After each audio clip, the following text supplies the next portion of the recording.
여러분, 오늘 드디어 사도행전이 마지막 시간을 우리가 맞이합니다. 94번째까지 사도행전을 강의를 하면서 많은 은혜와 또 많은 도전을 받고, 또 우리도 그런 삶을 살기를 바라고 소망하는 마음으로 말씀을 우리가 대했죠. 오늘 드디어 사도행전이 마지막 시간을 갖습니다.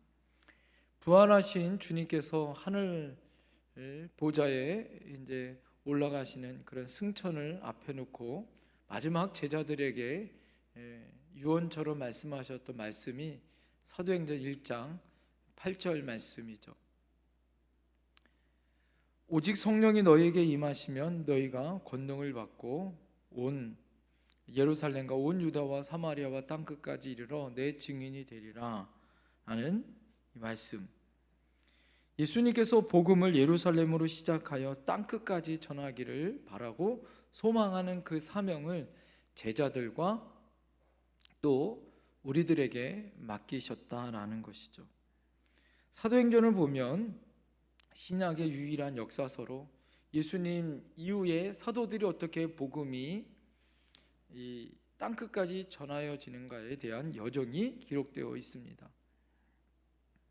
사도행전 1장부터 7장까지는요 예루살렘을 중심으로 한 복음의 확산이 기록되어 있고요, 이 8장서부터 12장까지는 온 유다와 사마리아까지 이 복음이 확산되어지는 것을 말씀하고 있고, 13장부터 오늘 이 마지막 장인 28장까지가 이 땅끝까지 이르는 복음이 전파되어지고 있습니다.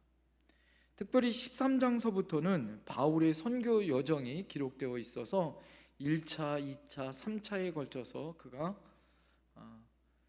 복음을 전하고 교회를 세우고 하나님의 나라가 어떻게 확산되어지고 전파되어지고 있는가를 구체적으로 알려주고 있습니다.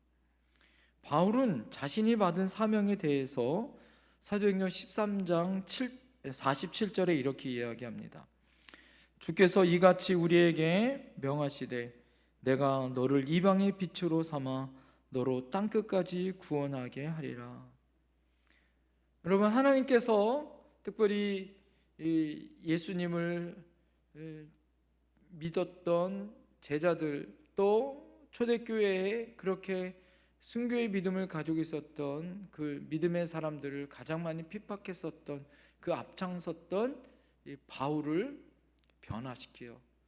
오늘 사도행전 13장 47절에서 말하고 있는 이 사도 바울을 이방의 빛으로 또 땅끝까지 구원을 이루게 하는 증인으로 하나님이 삼으셨다라는 것은 놀라운 은혜의 사건입니다. 그래서 바울 사도가 그 부여받은 이방인의 빛으로, 이방인의 선교사로 그 사명을 감당하였고, 그 당시에 로마 제국이 펼쳐져 있는 모든 이 유럽에 있는 모든 땅, 그래서 그 로마 제국의 핵심인 로마를 변화시키고 로마의 황제를 구원시키면 땅끝이 올 거다라는 이 사명을 가지고 바울은 로마로 가기를 소망했죠. 그래서 바울 사도는 그곳이 땅끝이다 이렇게 아마 생각했던 것 같습니다. 그래서 로마를 변화시키면, 로마의 중심인 이 황제를 변화시키면 그는 그 사명을 다하는 거다, 이것이 땅끝이다, 이런 생각을 아마 가졌던 것 같아요. 제가 군대에 있을 때 전방에서 GOP에 철책을 앞에 놓고 6개월 동안 이제 철책 근무를 한 적이 있습니다. 그때 제가 이제 시간이 많이 있어가지고 그때 제가 이제 뭘 했냐면 책을 만들었어요. 책을 이제 손으로 제가 이제 그때 책을 많이 보면서 그 안에 이제 은혜 받고 또 도전 받았던 것들을 이제 책을 제가 만들어 가지고 원고를 쓴 다음에 원고를 소포를 형님한테 보내서 형님이 이제 부탁해서 책을 만들어서 이제 보내준 거예요. 근데 그 책 제목이 무엇이냐면 땅끝까지였어요. 땅끝까지. 지금 생각해 보면 그때 제가 군 생활할 때 이 북한에 있는 이 철책을 앞에 놓고 이것이 땅끝과 같은 그런 느낌이 들었어요. 그때 생각하면 참 재밌었던 것 같습니다. 대대장님이 그것을 읽고서 감명을 받으셔서 직접 전화가 와서, 그래서 군생활 나중에 제가 아주 편하게 한 기억이 있습니다. 나중에 군종병까지 감당하게 되어지고, 하나님께서 귀하게 이렇게 우리가 생각하고 있는 그것이 땅끝이라 생각하면요 어떻게 할까요? 마음이 생각이 틀려지고 자세가 틀려져요. 특별히 바울은요 에베소에 있을 때 후에 로마로 보내야 하리라 라고 사도행전 19장 21절에 자신의 계획을 밝혀요. 그리고 로마서 1장 10절에 로마에 있는 성도들에게 편지를 쓰면서 그가 이렇게 고백합니다. 어떻게 하든지 이제 하나님의 뜻 안에서 너희에게로 나아갈 좋은 길을 얻기를 구하노라. 또 1장 15절에는 나는 할 수 있는 대로 로마에 있는 너희에게로 복음 전하기를 원하노라. 그는 어떻게 해서든지 로마로 가기를 소망했어요. 왜? 그것이 땅끝이라 생각했던 거예요. 복음의 마지막 전진기지다 이렇게 생각했던 것 같습니다. 바울이 로마로 가려고 그렇게 열정을 다하여 증인의 삶을 살려고 그렇게 애를 썼죠. 그래서 그가 고난을 받고 어려움을 당해요. 옥에 갇힙니다. 매를 맞고 옥에 갇혀서 죽을 위기 가운데 있습니다. 그럴 때 어떻게 합니까? 밤에 사도행전 23장 11절에 아주 중요한 말씀이 그에게 나옵니다. 그날 밤에 주께서 바울 곁에 서서 이르시되, 주님께서 직접 나타나셔서 바울에게 이렇게 말씀하셨다는 거예요.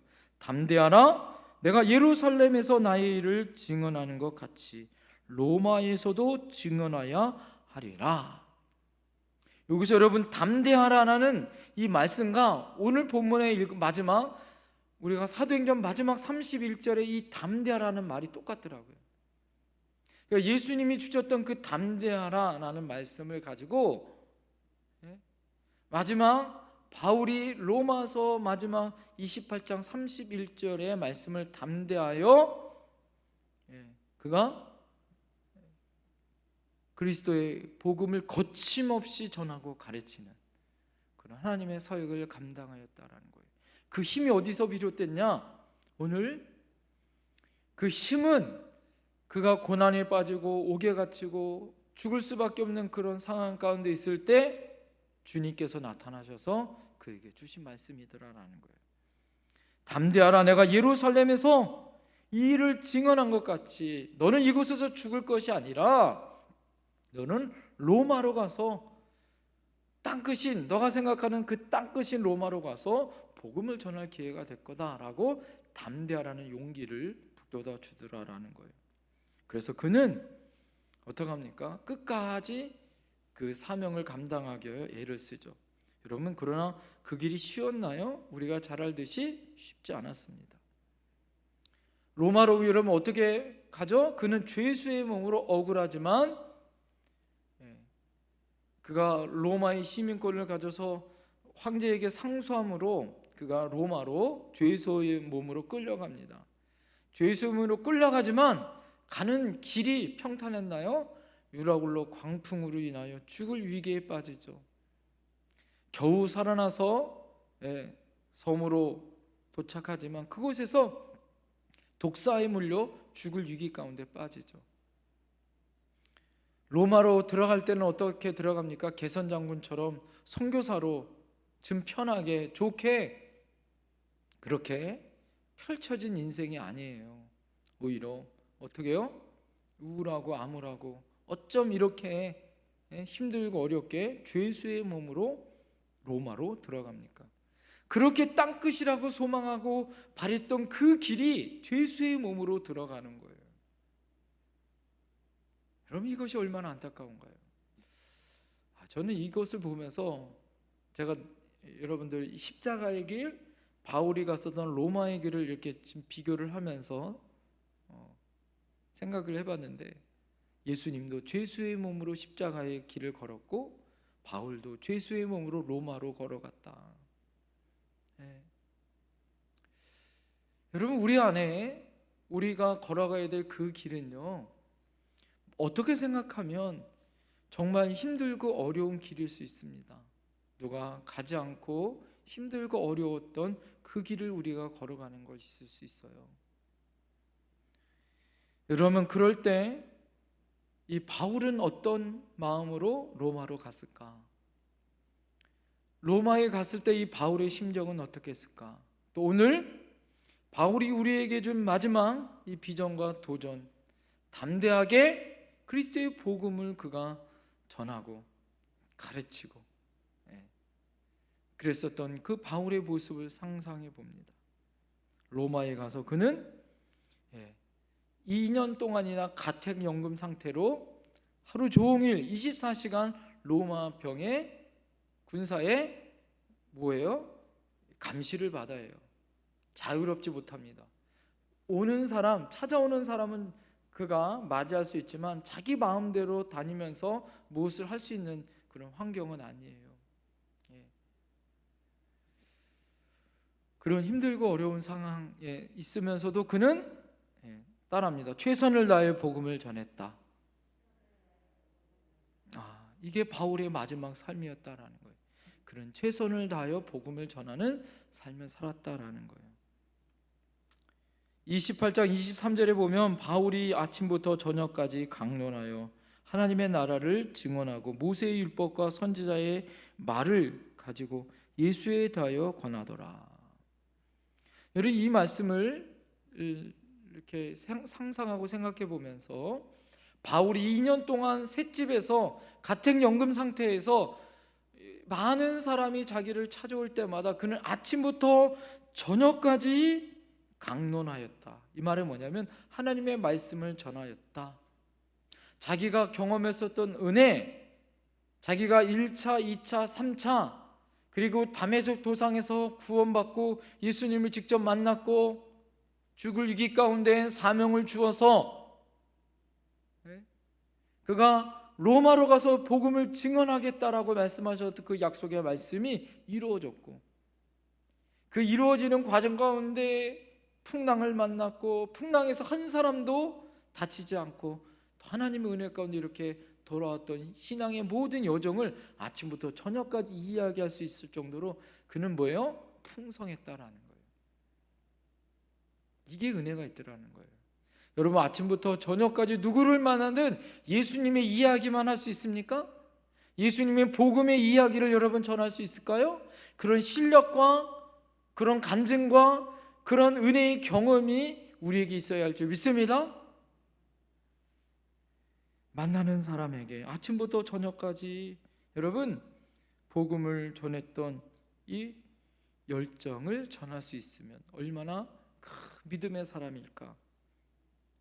바울만큼 여러분 얘기할 일이 얼마나 많겠어요. 신앙적으로 바울만큼 저 밑바닥에서 예수님을 핍박했었던 그런 사람이 완전히 뒤집어져서 복음의 사람으로, 복음의 열정으로 그 누구도 가지 않았던 이방인의 선교를 1차, 2차, 3차 개척했었던 많은 교회들을 그가 경험하고 많은 사람을 만나면서 복음을 전했었던 그 열정, 그 핵심은 무엇이었을까?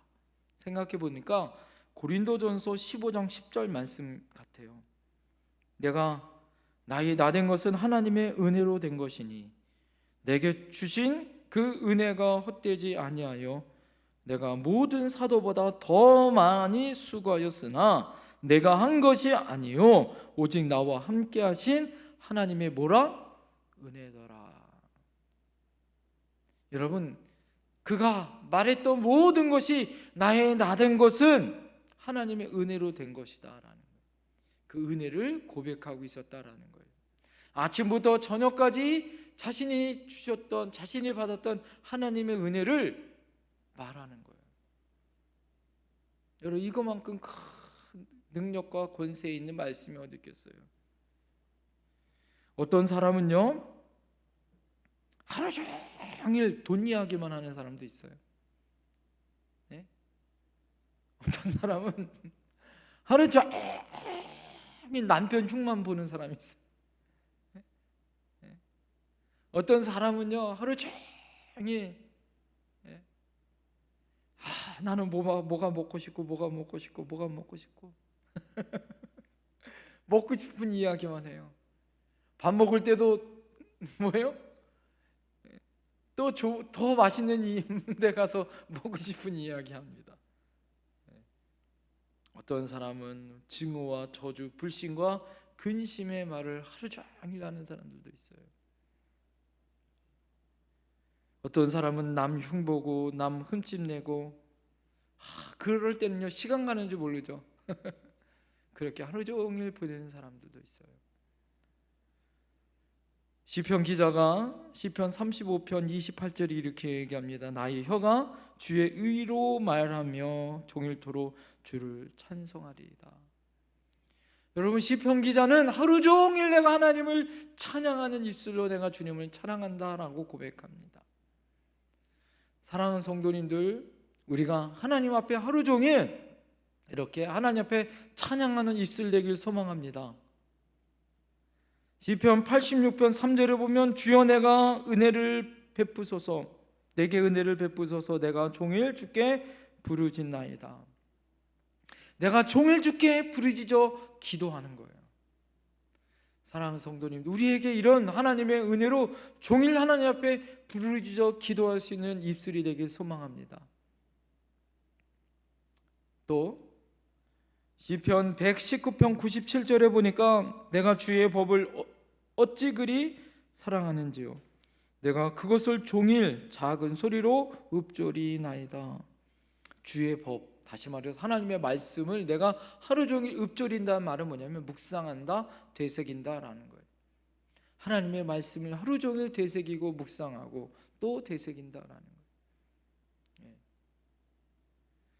오늘 우리에게 이런 하나님의 은혜가 있었으면 좋겠어요. 하루 종일 찬양하든지 하루 종일 기도하든지 하루 종일 하나님의 말씀을 묵상하든지.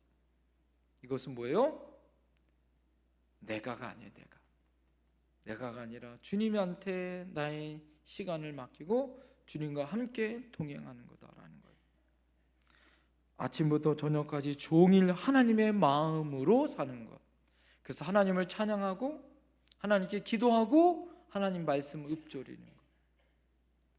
여러분, 이럴 때 우리에게 하나님의 놀라우신 은혜와 성령의 삶을 살 줄 믿습니다. 그럴 때 어떻게 해요? 내 안에서 복음이 나오는 거죠. 누구를 만나든 예수 복음이 나오는 거예요. 누구를 만나든 예수님이 나오는 거예요. 여러분, 바울에게 이 예수님의 복음은 그가 오직 예수로 살아갔던 그의 삶의 핵심이었어요. 그가 살아도 주를 향하여 죽어도 주를 향하여 내 몸에서 온전하게 주님이 온전하여 전하여지는 하나님의 은혜로 살아가는 삶으로 그가 많은 사람들을 아침부터 저녁까지 하나님의 말씀을 전하였고 예수 복음을 전했다라는 거예요. 그래서 그가 어떻습니까? 오늘 여러분 30절에 보면 자기에게 오는 사람을 다 어떻게 했어요? 영접하고 이렇게 얘기해요. 여러분, 이 말이 굉장히 중요한 말이에요. 왜 그러냐면 지금 영접을 누가 받아야 돼요? 죄수가 죄수가 찾아오는 손님을 영접해봤자 얼마나 영접하겠어요. 제가 이제 목회 일을 하니까 전에 이제 교제했었던 성도님들이 또 교제했던 분들이 자주 찾아올 때가 있습니다. 너무 감사하죠. 제가 만나지 못하니까 저를 찾으러 일부러 이 파주까지 와서 만나러 찾아옵니다. 찾아올 때 제가 영접을 하죠, 당연히. 찾아와서 오히려 저를 영접해주고 가는 경우가 더 많은 것 같아요. 제가 밥을 꼭 사려고 하는데 밥을 사주신다든가 선물을 가져오신다든가. 여러분, 오히려 제가 찾아오는 손님을 제가 영접해야 되는데 오히려 그분들이 영접을 해주실 때가 많아요. 바울이 여러분 지금 옥에 갇혀있진 않지만 자기 셋집에서 지금 사람들을 맞이해요. 그러나 그의 자세는 어떤 자세이냐? 그들을 영접했다라는 거예요. 왜요? 그들을 영접하여 예수님을 영접하도록 만들었기 때문이다라는 거에 방점이 있습니다. 여러분, 복음을 전하는 대상, 그는요 어떤 인종이나 주의나 성별이나 나이나 재산, 조건 상관없이 차별 없이 복음을 전했어요. 바울은요 그 당시에 24시간 자기를 지키는 사람들이 있었다고 합니다. 한 4명의 사람들이 지켰다고 해요. 4명의 사람들이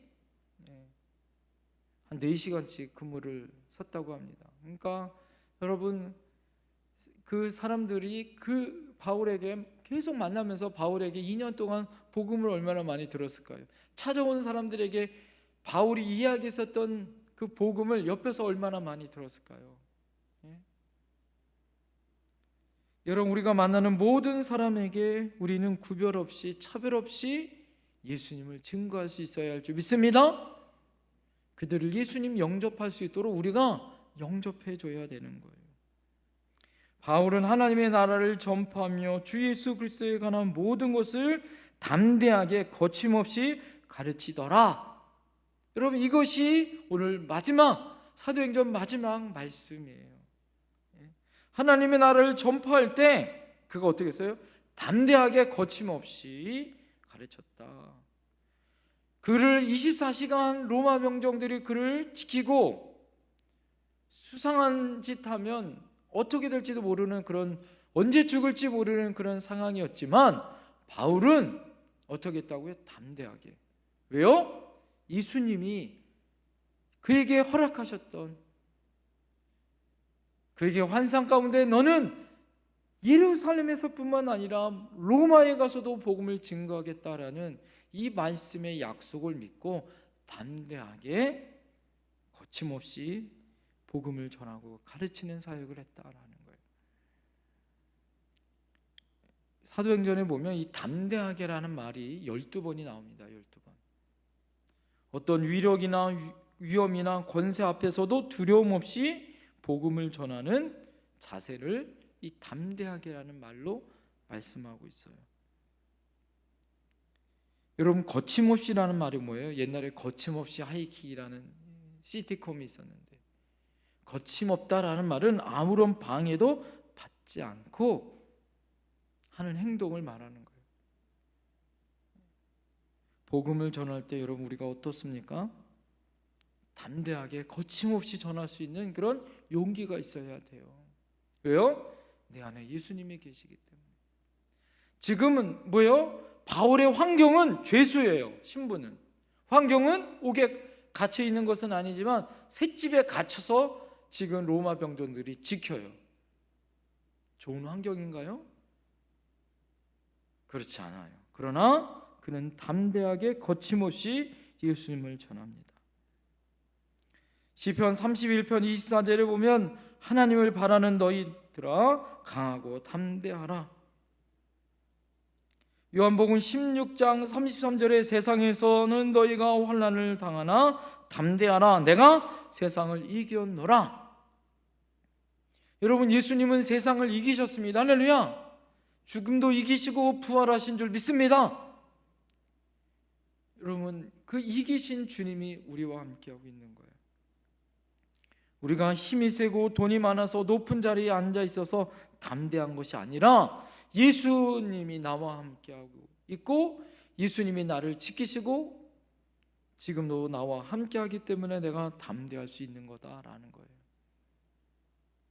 사도 바울은 어떤 방해물이 있어도 거침없이 복음을 전합니다. 그는 돌에 맞아 죽을지라도 여러분, 우리가 하나님의 나라에 들어가려면 많은 환난을 겪어야 할 것이다.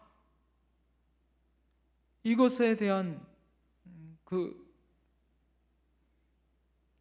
말도 들었고 그 고난도 이것이 얼마나 값있고 복 있는 것인가를 알았어요. 바울 사도는 예루살렘으로 돌아가면 잡혀 죽을 것까지도 알았어요.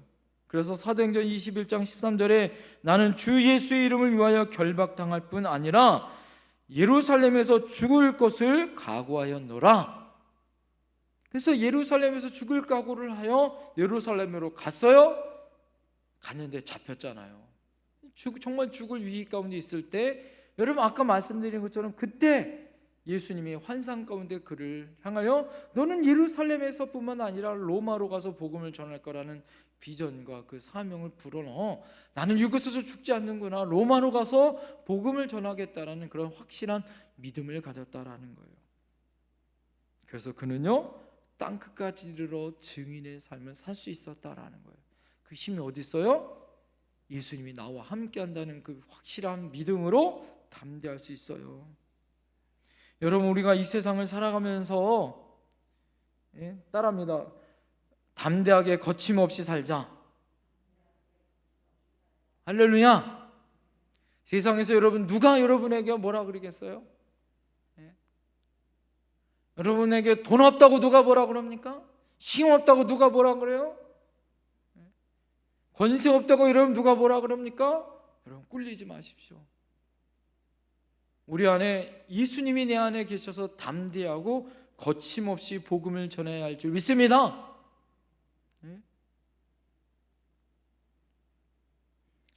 여러분, 그럴 때 하나님의 용기와 하나님의 힘이 생기는 거예요. 로마가 기독교를 국교화시킬 때 로마의 사람들은 로마 황제의 태양신을 섬기고 있었어요. 그들이 믿고 있었던 신은 오히려 우리가 알고 있는 히랍의 신화에 나와 있는 제우스, 그 모든 이 신화의 인물들을 그들은 섬기고 있었어요. 자, 그러나 그들이 어떻습니까? 그들의 국교를 기독교로 바꿨어요. 하나님을 믿는 믿음의 신앙으로 바꿨습니다. 그것이 무엇인지 아십니까? 용기예요. 용기. 용기에 탐복했다라는 거예요. 로마의 지배 안에 있었던 모든 사람들 중에 가장 큰 사람들은 바로 용기를 가지고 있었던 그리스도인들이었어요. 그때 당시에 최고의 신부감은 예수 믿는 사람, 예수 믿는 여자들이었대요.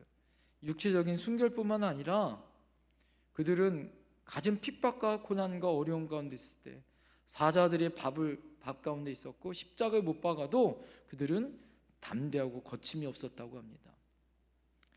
로마 군인들에게 로마 황제뿐만 아니라 로마의 최고의 덕목 중에 하나가 바로 이 용기였대요. 제국을 1000년을 이끌어가는 가장 큰 것은 용기였다는 거예요. 그래서 그 어떠한 나라들과 싸워서 이기는 로마의 군대들이 점령하고 있었던 지역에서 그 군인들의 최고의 신부감은 바로 기독교인이었다고 합니다. 왜요? 그들은 담대하고 거침없는 믿음의 삶을 살았다라는 거예요. 아무리 핍박이 오고 어려움이 와도 죽음 가운데서도 두렵지 않은 거예요.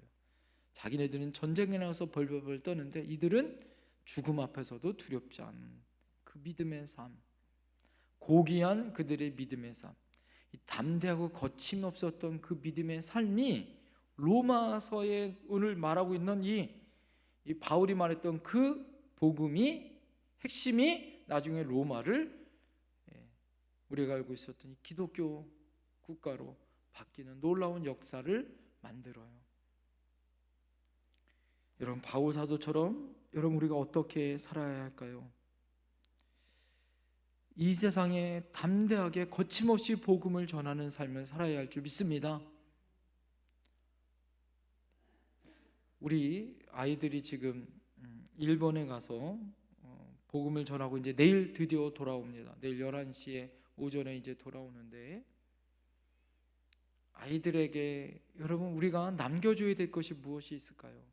다음 세대에게 우리가 비춰줘야 할 것이 무엇이 있을까요? 이 세상을 살아가면서 세상 가운데 비굴하고 째째하게 그렇게 사는 것이 그런 삶의 모습으로 비춰져야 할까요? 아니면 믿음 안에서 내가 가진 것 없고 돈 없고 힘없지만 믿음 안에서 당당하게 거침없이 하나님만을 바라보는 믿음의 삶의 모습으로 사는 모습을 보여줘야 되지 않을까요? 우리 사랑하는 다음 세대에게 우리가 무엇을 남겨줘야 할 것인가? 여러분, 우리가 늘 고민하고 또 고민해 봐야 되지 않을까요? 우리가 믿음 안에서, 하나님의 믿음 안에서 담대하게 거침없이 살아가고 있는 그런 멋진 모습을 우리가 여러분 살아가야 되지 않을까요? 아침부터 저녁까지 주님이 나에게 주셨던 은혜, 주님이 나에게 주셨던 그 간증의 말로 아이들을 키우고, 이것이 모두 다 은혜야, 하나님의 은혜야. 원망하고 불평하고 아유 내가 누구 때문에 이렇다고 원망하는 삶이 아니라 하나님의 은혜로 내가 산다라는 모습을 보여야 되지 않을까요?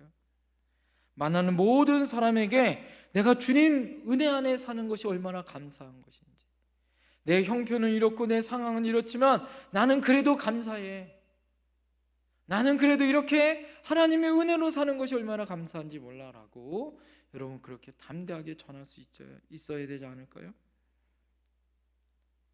하나님의 은혜 안에 믿음의 삶의 모습으로 살아가는 것, 여러분 그 모습으로 살아가는 이 담대한 모습이 저와 여러분들에게 필요하더라라는 거예요. 할렐루야.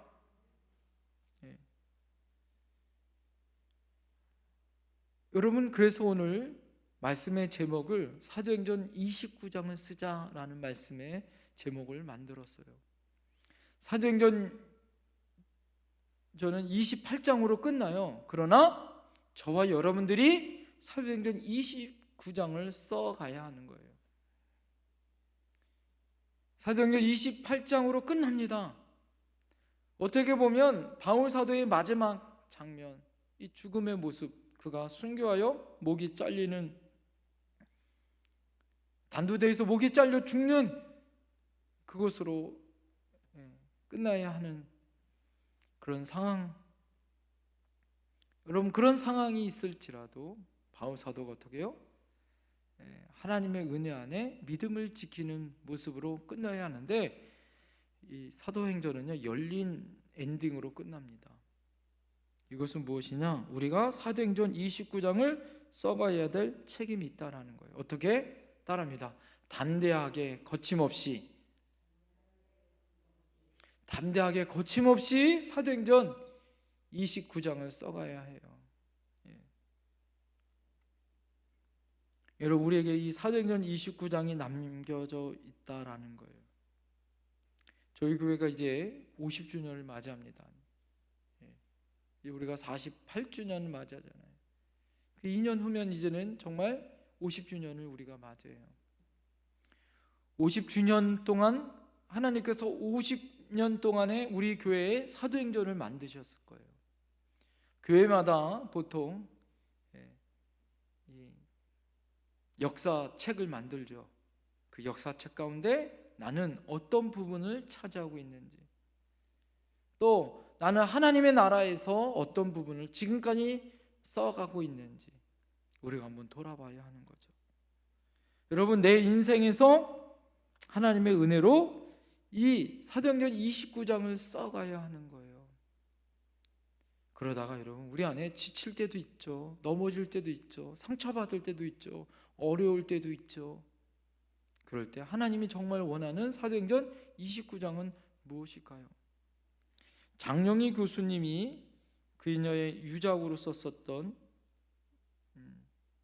그 책에서 자기 인생에서 가장 자기에게 용기를 주는 말이 그 말이래요. 괜찮아 라는 말이래요. 그가 어린 시절에 몸이 많이 아팠다고 합니다.